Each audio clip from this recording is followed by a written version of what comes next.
김순자 여사는 올해 65이었다. 부산의 오래된 전통시장에서 채소를 팔며 평생을 살아왔다.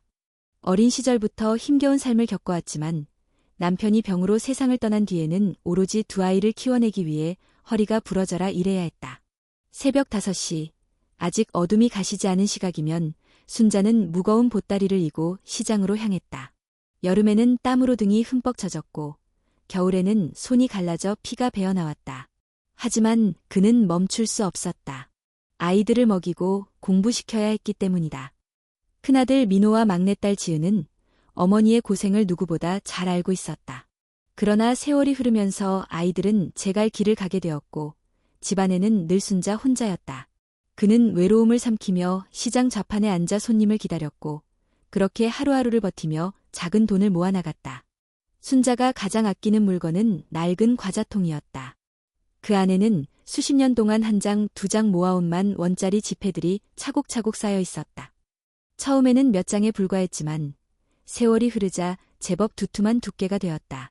급한 일이 생기면 꺼내 쓰기도 했지만 다시 꼭 채워 넣었다. 이 돈이야말로 내 노후의 의지야. 그는 늘 그렇게 되뇌었다. 마침내 5천만 원이 모였을 때 순자는 처음으로 은행에 가서 통장을 만들었다. 통장 속 숫자를 바라보며 그는 눈물을 흘렸다. 그 순간만큼은 지난 세월의 고통이 보상받는 듯했다. 이제 조금은 안심할 수 있겠구나. 그렇게 생각하며 다시 시장으로 발걸음을 옮겼다. 순자의 또 다른 꿈은 자기 이름으로 된 집을 갖는 것이었다. 평생 남의 집 월세방을 전전하며 살았기에 집주인의 눈치를 보지 않고 편히 쉴 수 있는 집이 간절했다. 몇 년을 더 악착같이 모은 끝에 드디어 부산 외곽에 25평짜리 낡은 아파트를 계약할 수 있었다. 계약서에 자기 이름을 쓰던 순간 그는 손이 떨려 글씨가 삐뚤어졌다. 그러나 그 삐뚤어진 글씨는 순자의 평생의 땀과 눈물이 만들어낸 흔적이었다. 입주하던 날 순자는 텅 빈 거실에 앉아 벽지를 쓰다듬으며 한참을 울었다. 비록 오래된 아파트였지만 그에게는 궁전보다 소중했다. 현관문을 열고 닫을 때마다 이제야 내 집이 생겼구나 라는 벅찬 감정이 밀려왔다. 그러나 순자는 멈추지 않았다. 아파트를 마련했으니 이제는 노후를 위한 현금을 준비해야 했다.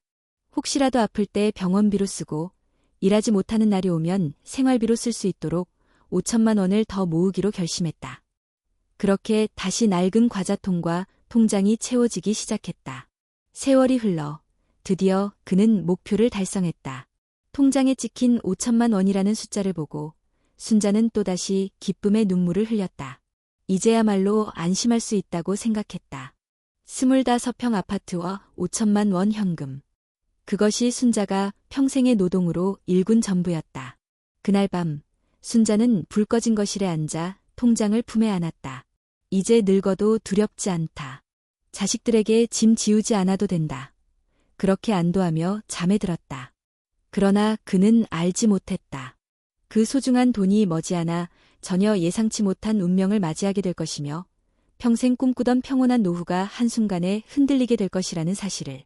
어느 늦은 저녁 순자는 장사를 마치고 집으로 돌아와 뜨거운 물에 발을 담그고 있었다. 하루 종일 서 있던 다리가 얼얼했지만 따뜻한 물이 스며들자 조금씩 풀리는 듯했다. 그런데 그때 현관 초인종이 울렸다. 시계를 보니 밤 8시를 넘은 시각이었다.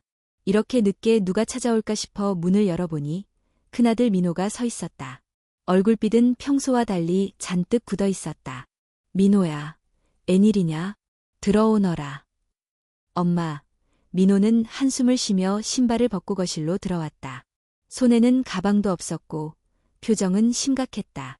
순자는 물끄러미 아들을 바라보다가 물 한 잔을 건넸다. 무슨 일이냐? 밥은 먹었니? 아니요. 괜찮아요. 엄마, 사실 드릴 말씀이 있어요. 민호의 목소리는 평소보다 낮고 떨려 있었다. 순자의 가슴이 덜컥 내려앉았다. 무언가 심상치 않음을 직감한 것이다. 잠시 침묵이 흐른 뒤 민호가 조심스레 입을 열었다. 엄마, 저 급하게 돈이 필요해요. 순자의 손에서 물컵이 덜컥 흔들렸다. 그는 차분하게 되물었다. 얼마가 필요하니? 5천만 원이요. 그 순간 순자의 심장이 철렁 내려앉았다. 바로 얼마 전 목표를 이뤘다고 기뻐했던 그 5천만 원이었다. 평생의 노동으로 모은 돈, 노후의 유일한 버팀목. 민호야. 그 돈은 엄마가 병원비나 생활비로 쓰려고 모아둔 거다. 무슨 일인데 그렇게 큰 돈이 필요한 거니? 민호는 고개를 숙이며 말했다. 사업 때문에 그래요. 갑자기 자금이 막혀서 다음 달 안에 꼭 필요해요. 엄마 말고는 부탁할 데가 없어요. 순자의 머릿속은 복잡해졌다. 5천만 원은 단순한 돈이 아니었다. 젊음을 다 바쳐 얻은 결실이었다. 그러나 눈앞의 아들은 절박한 표정으로 앉아 있었다. 평생 단 한 번도 이런 부탁을 하지 않았던 아들이었다. 언제 갚을 수 있니? 1년 안에는 꼭 갚을게요. 맹세해요. 민호의 눈에 맺힌 눈물을 보자 순자의 마음은 무너져 내렸다. 그는 밤새 뒤척이며 고민했다. 이 돈이 없으면 내 노후는 어떻게 되나. 하지만 내 아들이 이렇게 힘든데 모른 척할 수 있나? 새벽녘 그는 결심했다. 아파트도 있으니 이번 한 번은 아들을 돕자. 다음 날 순자는 은행에 가서 현금을 인출했다. 신권 5만 원짜리 지폐 100장이 두툼한 봉투에 담겼다. 그 무게는 마치 삶의 무게와도 같았다. 집으로 돌아와 아들에게 건네는 순간 그의 손은 심하게 떨렸다. 민호야, 이 돈 정말 소중한 거다. 꼭 필요한 데만 써라. 그리고 반드시 갚아야 한다. 네, 엄마. 감사합니다. 꼭 갚을게요. 민호는 연신 고개를 숙이며 봉투를 받아들었지만 곧 급하게 일어나 나가려 했다. 순자는 차라도 마시고 가라 했으나 민호는 시계를 보며 오늘 안에 처리해야 해서요라며 황급히 자리를 떴다. 문이 닫히고 홀로 남은 거실에서 순자는 깊은 한숨을 내쉬었다. 통장을 확인하니 숫자가 텅 비어 있었다. 그동안 하루하루 바라보며 위안을 삼던 숫자가 사라진 것이다. 내가 과연 잘한 걸까? 불안한 예감이 마음 한구석을 짓눌렀다. 그러나 그는 스스로를 다독였다. 아들이니까 민호는 분명히 갚을 거야. 하지만 몇 주가 지나도 민호에게서는 아무 소식이 없었다. 전화 한 통, 안부 한마디도 없었다.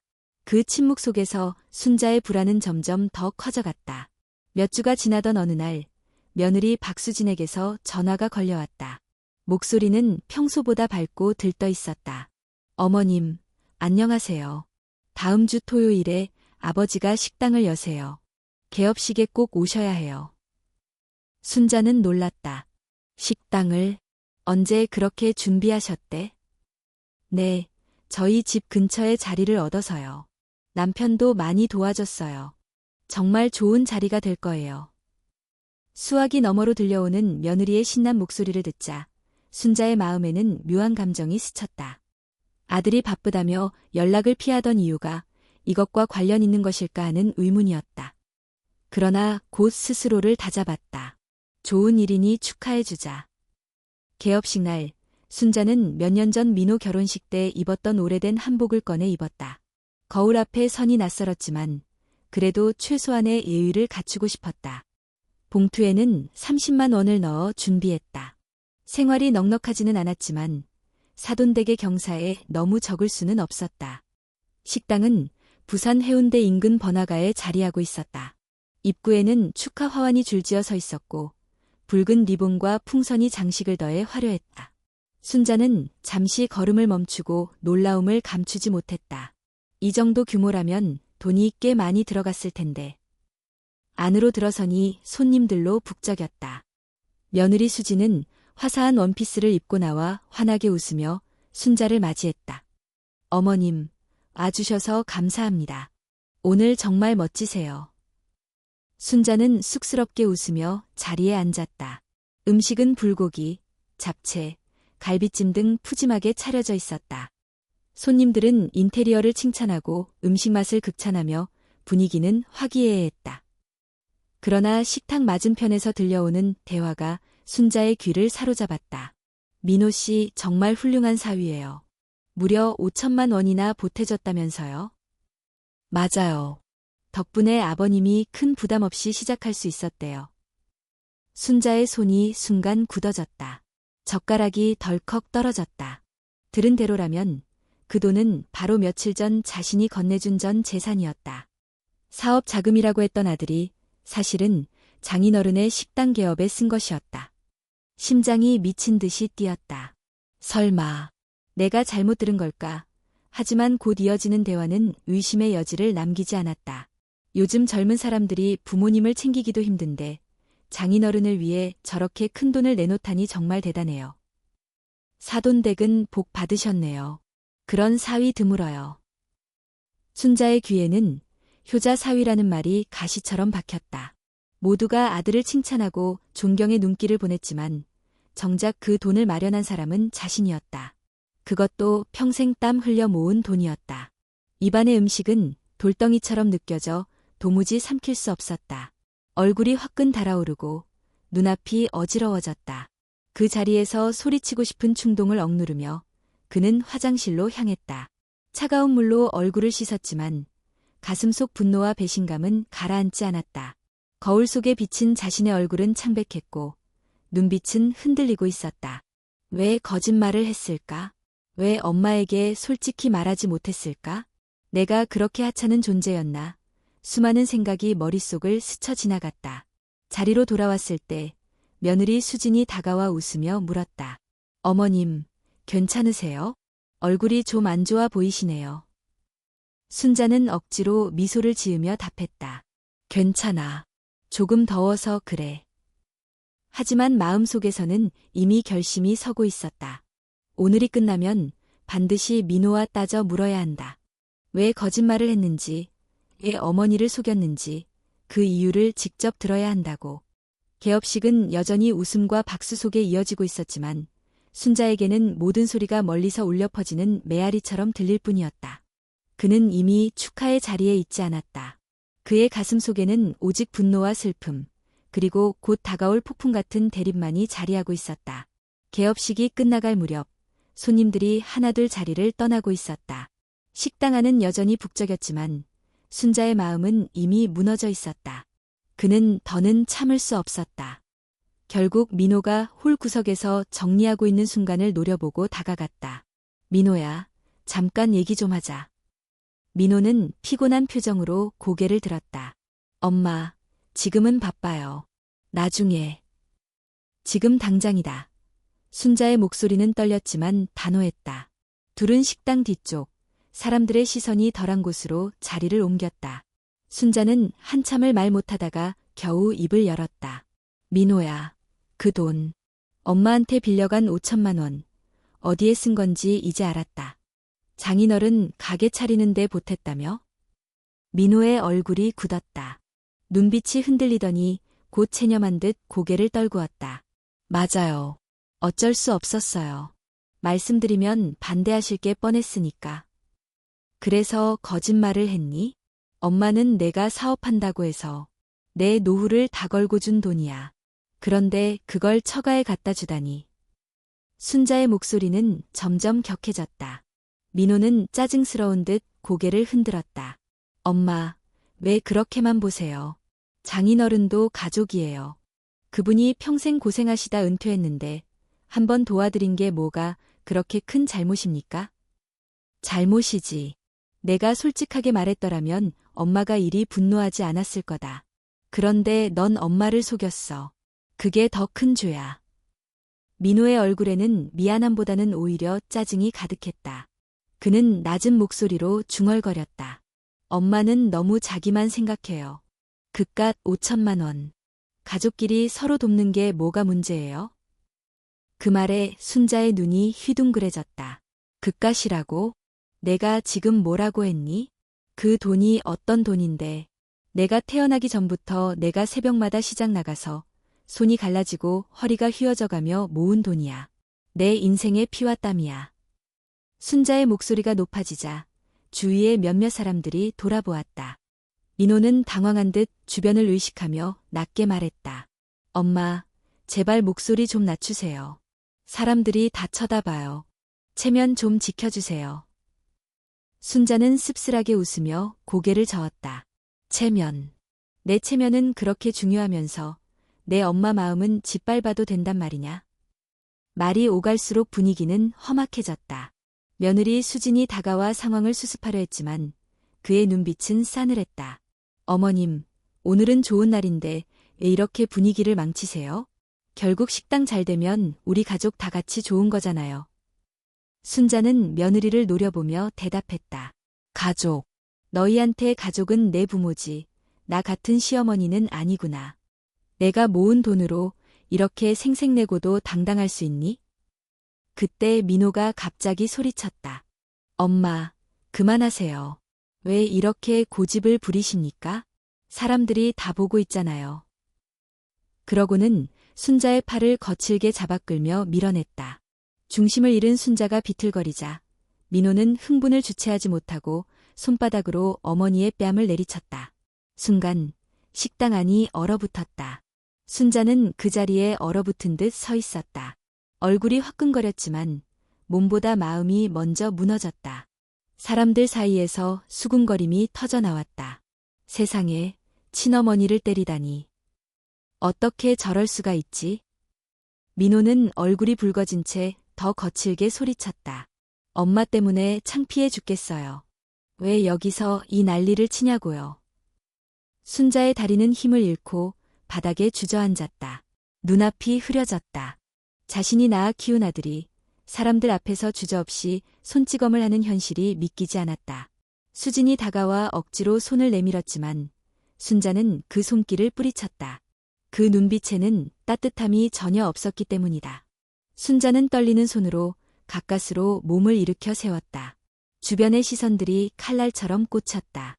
그는 더는 이곳에 있을 수 없었다. 눈물을 삼키며 비틀거리며 식당 문을 열고 밖으로 나왔다. 찬바람이 얼굴을 스치자 마침내 눈물이 터져나왔다. 그 순간 순자는 확실히 깨달았다. 이제 내겐 아들이 없다. 그날 밤 순자는 무너진 몸을 이끌고 집에 돌아왔다. 현관문을 열자마자 바닥에 털썩 주저앉아 버렸다. 얼굴에는 여전히 아들의 손길이 남아있었고 다리는 아파 걸을 때마다 시큰거렸다. 하지만 육신의 고통보다 더 깊고 무거운 것은 마음의 상처였다. 거실 불을 켜지도 않은 채 그는 한참을 흐느꼈다. 내가 뭘 잘못했나. 왜 내 아들이 나를 이런 취급을 하는 거지. 눈물은 멈출 줄 몰랐다. 평생 모은 돈을 내어주며 믿었던 아들이었는데 그 보답이 거짓말과 폭력이었다. 새벽녘, 순자는 남편의 영정사진 앞에 앉아 촛불을 켰다. 연기 사이로 흐릿하게 보이는 남편의 얼굴을 바라보며 속삭였다. 여보, 우리 아들은 이제 없어.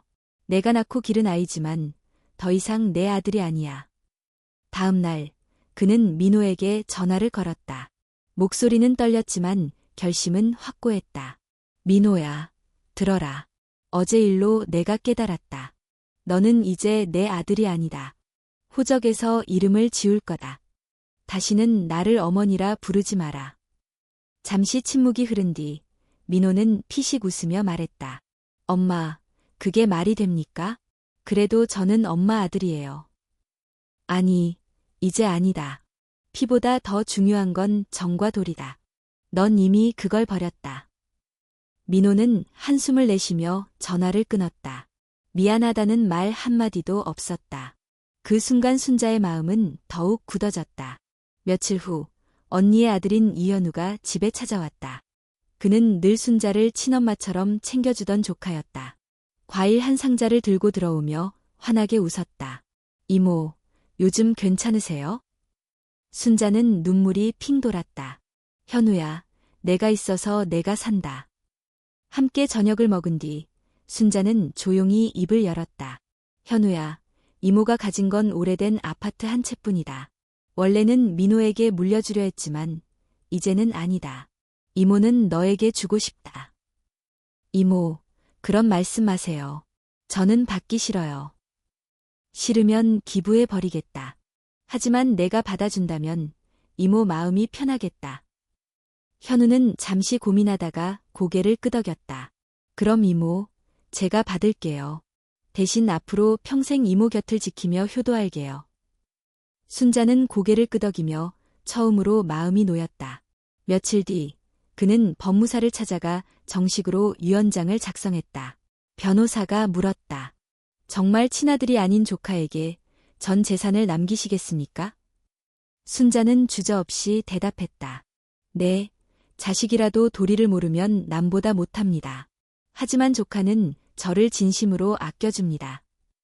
도장을 찍는 순간 가슴이 후련해졌다. 지난 수십 년의 고생과 배신의 상처를 덮고 새로운 선택을 한 듯했다. 그날 밤 순자는 거울 속 자신의 얼굴을 오랫동안 바라보았다. 주름은 깊어졌지만 눈빛만은 전보다 더 단단했다. 이제야 내 삶을 되찾았구나. 그 후로 순자는 더 이상 아들을 기다리지 않았다. 시장에서도 손님들과 웃으며 대화를 나누었고 경로당에 나가 노래도 부르며 지냈다. 사람들은 그가 밝아졌다며 놀라워했다. 요즘은 얼굴이 참 편안해 보이시네요. 순자는 잔잔히 웃으며 대답했다. 네, 이제 제 삶을 제 손으로 지키기로 했으니까요. 민호는 더 이상 연락해 오지 않았다. 그러나 그것이 순자를 괴롭히지 않았다. 오히려 해방감을 주었다. 그는 더 이상 배신에 떨 필요가 없었고 누구의 눈치를 볼 필요도 없었다. 순자는 가끔 남편의 사진 앞에 앉아 중얼거렸다.